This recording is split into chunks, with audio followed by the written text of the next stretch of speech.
c'est vrai, lorsqu'il a fallu me marier, lorsque je n'ai jamais eu de problème. Mon épouse je pense qu'on a eu l'un pour l'autre une sorte de coup de foudre. Ça n'a pas été un problème.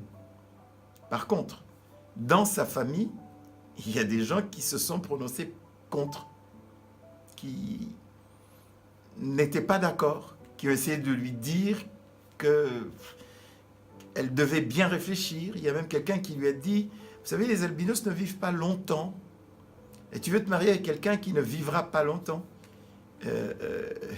Aujourd'hui, j'ai plus de 60 ans. Oh, il y aurait tellement d'autres choses à dire. Je vous laisserai poser les questions.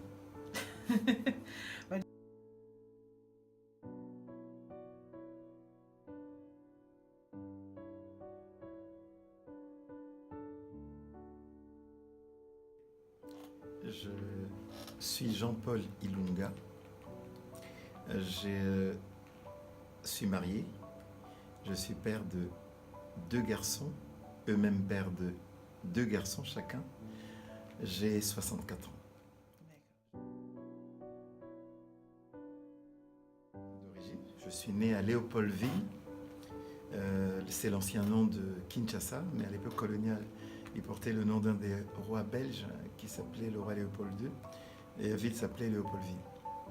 Je suis né à Kinshasa, j'ai grandi à Kinshasa. J'en suis parti lorsque j'ai eu 18 ans, après mes études secondaires.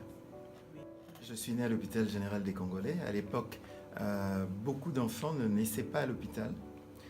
Ils avaient construit un hôpital pour les Congolais, mais les Congolais évoluaient. Et ils avaient construit d'autres hôpitaux pour eux-mêmes, notamment l'hôpital Reine-Élisabeth. Et il y avait un hôpital danois.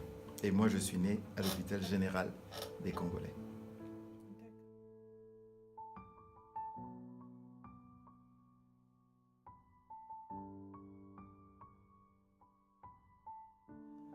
Dans la génération de ma mère, elle a eu une cousine qui était aussi albinos. Une cousine qui était albinos. En fait, au niveau des grands-mères, donc il y a une grand-mère qui a eu un enfant qui était albinos. Mais moi-même, dans ma génération, je suis un peu comme j'ai l'habitude de dire, je suis la tache blanche dans la société des Noirs. Tous mes frères, mes 9 frères et sœurs sont tous noirs. Mes 2 fils sont noirs. Mon épouse est noire. Mes petits-fils sont noirs. Je suis le seul à avoir ce problème d'albinisme.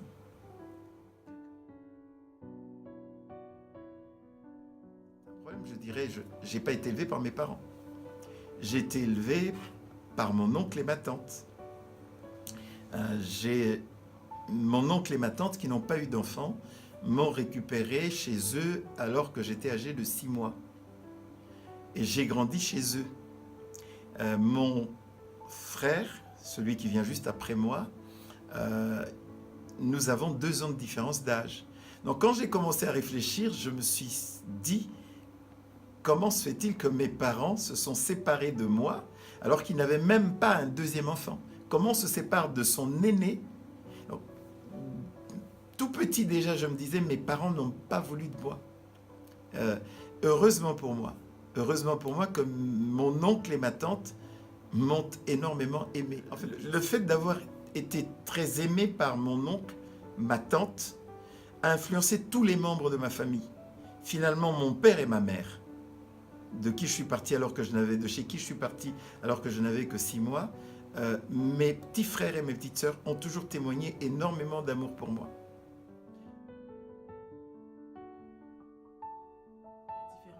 Difficilement, très durement. Très durement. Il y a des choses que j'ai vues et il y a des choses qu'on m'a dites et ça a véritablement été un problème. Je dirais que ma vie a été marquée par ce problème-là. Quand j'étais petit, que j'avais 3 ans, 4 ans, et que je partais dans les rues, même accompagné de grands cousins, de grandes cousines, même accompagné de mes parents, j'étais étonné de voir que chaque fois qu'on rencontrait une dame qui était enceinte, eh bien, elle crachait sur son ventre. Et un jour, j'ai demandé à ma mère, mais pourquoi les gens font ça? Ma mère n'a jamais voulu me répondre, mais une de mes tantes m'a dit, ben c'est parce qu'ils ne veulent pas avoir des enfants albinos comme toi. Une de mes tantes m'a dit un jour, tu sais, quand tu étais petit, j'ai failli me battre pour toi. En fait, elle était sortie avec moi dans une poussette, et comme elle ne pouvait pas monter la poussette dans la boutique, elle a laissé la poussette à l'extérieur. Elle avait besoin de juste 4-5 minutes pour acheter, semble-t-il, des tomates, et puis ensuite, elle rentrait avec moi à la maison. Mais quand elle est sortie, elle m'a trouvé couvert de crachats. Je n'avais pas un an. C'est dire que même dans une société de noirs, le racisme anti-albinos existe. Ce qui est compréhensible.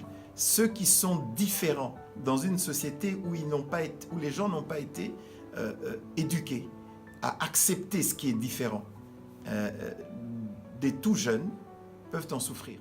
Alors, je savais tout petit qu'en fait l'albinos n'était pas accepté. Souvent dans la rue, j'ai eu des meutes d'enfants qui chantaient derrière moi, Pipa en colère, Mundele m'a désoyé. C'était dur. Je dirais aussi que quand je suis allé à l'école, en fait, moi je ne suis pas allé à l'école parce que j'y allais pour apprendre. Je suis allé à l'école pour montrer que j'étais comme les autres, pour montrer que j'étais un être humain à part entière comme eux. J'ai toujours considéré, à part dans ma famille, qu'il y avait moi et les autres. Je ne faisais pas partie d'un groupe, mais j'étais quelqu'un qui était à peine accepté. Le jour où je suis parti à l'école, je me rappellerai que mon oncle qui m'a élevé m'a dit « Aujourd'hui, tu vas aller à l'école. Eh bien, tu seras avec eux. Et tu feras tout pour leur démontrer que tu es comme eux. Tu verras, le maître parlera, il enseignera des choses et à certains moments, il posera des questions. Et si tu connais la réponse, tu lèveras ta main et tu répondras. Si tu peux bien répondre, eh bien, ils verront que tu es comme eux. Et même, tu pourras leur démontrer que tu peux être mieux qu'eux. Donc, moi, je ne suis pas allé à l'école parce que j'allais pour apprendre. Je suis allé à l'école à l'âge de 4 ans presque, mais avec cette envie, avec ce désir de prouver que j'étais comme les autres. Ça m'a même créé quelques problèmes parce que plus tard, comme j'avais une très bonne mémoire, je pouvais répondre facilement et mieux que pas mal d'autres. Souvent, j'ai été premier de ma classe.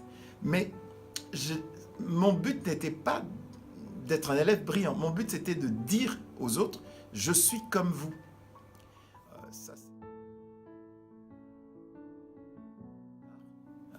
C'est vrai, à 16 ans, j'ai failli me suicider. J'en avais, malgré tout l'amour de ma famille, malgré mes succès scolaires, malgré l'affection de mes enseignants, quand j'ai eu 16 ans, j'en avais assez d'être regardé différemment par les autres. Donc j'ai décidé de me suicider. Je me suis vraiment préparé. Quand je parlais et que je disais aux gens, ce serait peut-être bien que je m'en aille, les gens me disaient, oh, ce serait de la lâcheté. Donc j'ai réfléchi en me disant, est-ce que c'est de la lâcheté? Je ne voulais pas laisser le souvenir de quelqu'un de lâche. J'ai écrit donc quelques pages dans lesquelles j'expliquais que ce n'était pas de la lâcheté de mourir, de décider de mourir, parce que je n'avais pas demandé à naître, et encore plus, je n'avais pas demandé à naître albinos, mais j'en avais marre d'être traité différemment des autres. Donc je trouvais que c'était courageux, au contraire, de m'en aller. Seulement au moment où j'ai failli, j'étais sur le point de le faire, c'est là, je crois, ma première rencontre avec Dieu. J'ai entendu une voix qui m'a dit, ne fais pas ça. Ce que tu crois être un grand désavantage, tu verras dans peu de temps, cela sera un très grand avantage pour toi.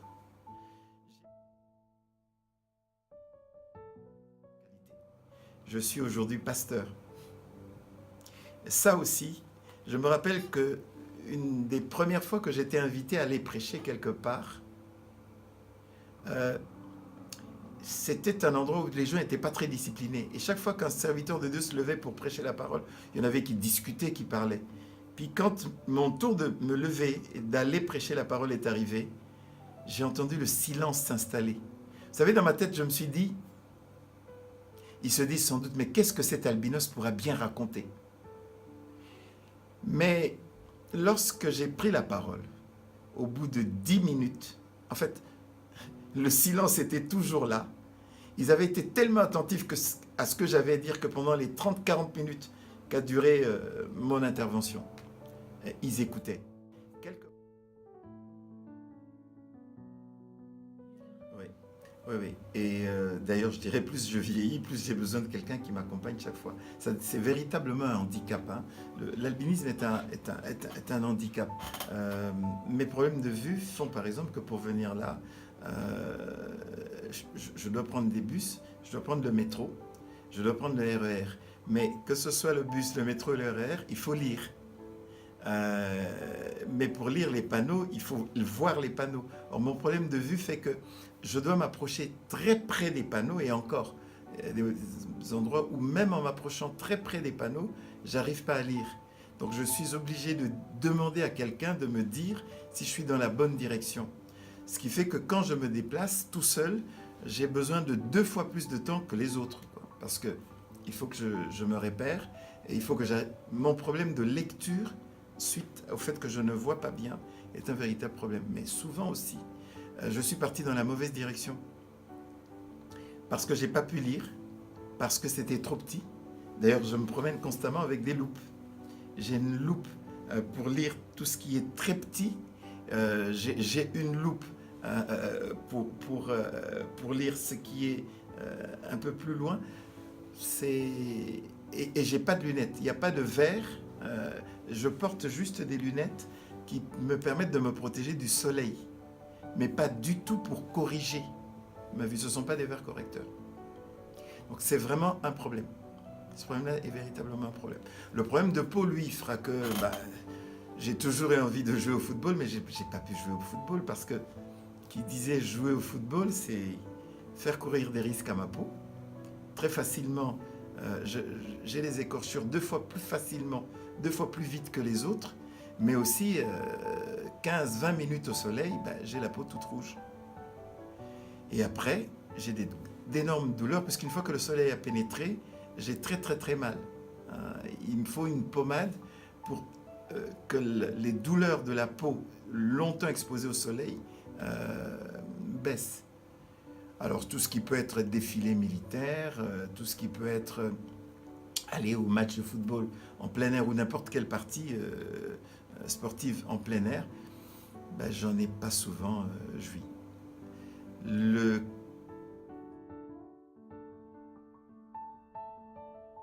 Pour moi, c'est obligatoire, continuellement. J'ai toujours souffert du fait que j'aime pas la pommade sur ma peau, la crème anti-solaire, mais c'est obligé. Il faut que je me mette de la crème anti-solaire, qu'il y ait un soleil fort ou pas d'ailleurs, parce que les UVE, c'est pas forcément parce qu'il y a le soleil. Donc c'est très incommodant. Lorsque j'étais petit, que j'étais avec les autres, moi il fallait que je m'enduise de la pommade toutes les 3 heures. Eux n'avaient pas pour eux, ce n'était pas un problème. Mais pour moi, toutes les 3 heures, pour ne pas dire toutes les 2 heures, il fallait que je revienne à l'intérieur, me remettre de la pommade. Donc j'ai pas eu une vie comme tous les autres enfants de mon âge. Mais en plus, en grandissant, j'ai plus de problèmes que tous les autres enfants de mon âge. Je dirais que le plus incommodant, c'est ça, c'est la peau et les yeux. D'accord. Alors,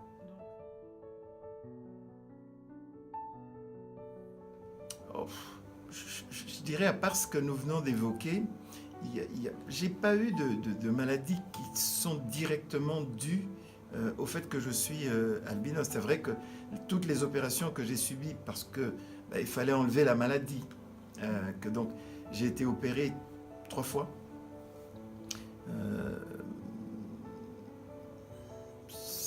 Je dirais que le fait d'être soigné, le fait d'aller voir le médecin, de le voir plusieurs fois, de le voir parce que je suis obligé d'aller voir le médecin, je suis obligé d'être suivi par un dermatologue que devant ce dermatologue, je dois me déshabiller au moins une fois tous les 3 mois, je dois voir un dermatologue. C'est même conseillé, plus j'avance en âge, de le voir une fois tous les mois.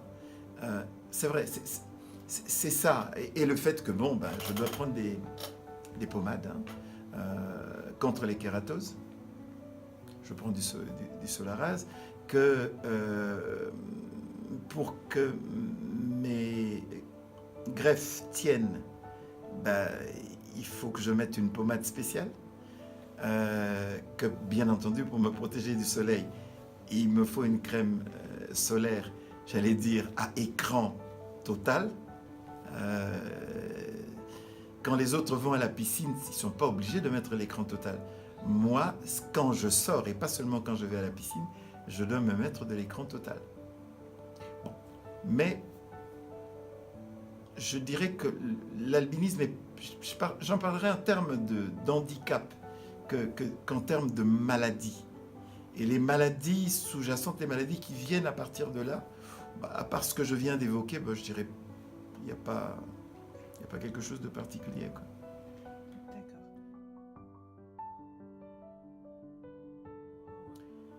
La première opération, le médecin a dû prendre la peau de ma cuisse gauche. Ça, c'est en Afrique. Quand je suis venu en France en 1985, la deuxième opération, il a dû prendre la peau de ma cuisse droite. Et la dernière opération, celle de 2017, ben, il a dû raser ma nuque et prendre la peau de ma nuque. Donc j'ai sur mon visage côté droit une peau qui vient de ma cuisse gauche, une peau qui vient de ma cuisse droite et une peau qui vient de derrière ma tête, quoi.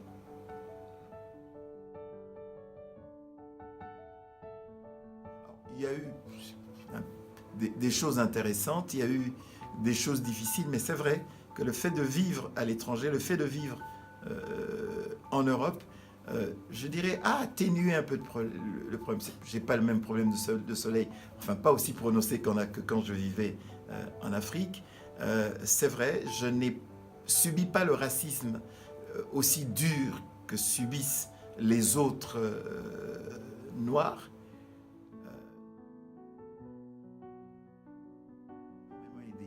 De se sentir aimé.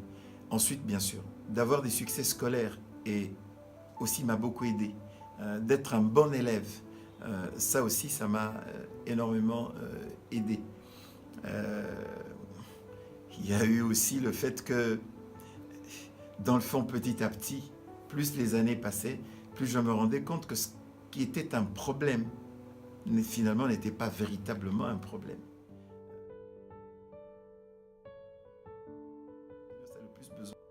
Je pense, c'est de se sentir aimé. De se sentir aimé comme il est, avec la peau qu'il a, avec les problèmes qui peuvent être les siens. De se sentir aimé, c'est important. Plutôt que... J'insiste, il faut simplement que les parents d'un albinos lui disent combien ils l'aiment, lui fassent voir combien ils l'aiment. Il faut qu'ils lui apprennent à se protéger. C'est important d'avoir une ombrelle, c'est important d'avoir un chapeau, c'est important de mettre de la crème anti-solaire. C'est important de lui dire qu'on croit en lui. C'est important de lui dire, sans nier que lui, il est albinos, mais c'est important de lui dire qu'il est un être humain comme tous les autres et qu'en lui, Dieu peut avoir placé de très grandes qualités. Je sais bien que dans les 5 premières minutes, quand quelqu'un ne me connaît pas, il me regarde. Mais une fois que le contact humain est établi, dans les minutes qui suivent, il oublie que je suis un nègre blanc. Et ça aussi, c'est important. C'est important que, moralement, ceux qui ont la responsabilité d'aider, d'élever des albinos, il est important. Autant qu'il y a des soins physiques dont on a parlé tout à l'heure, autant il y a des soins moraux. Et je bénis le Seigneur de ce qu'il a placé cet oncle noir avec son épouse noire qui n'ont pas eu d'enfant et qui avaient beaucoup d'amour à donner à un enfant. Et je l'ai reçu. Je l'ai reçu pas de mon père et de ma mère, principalement, je l'ai reçu de mon oncle et de ma tante. Je crois que ça, c'est important.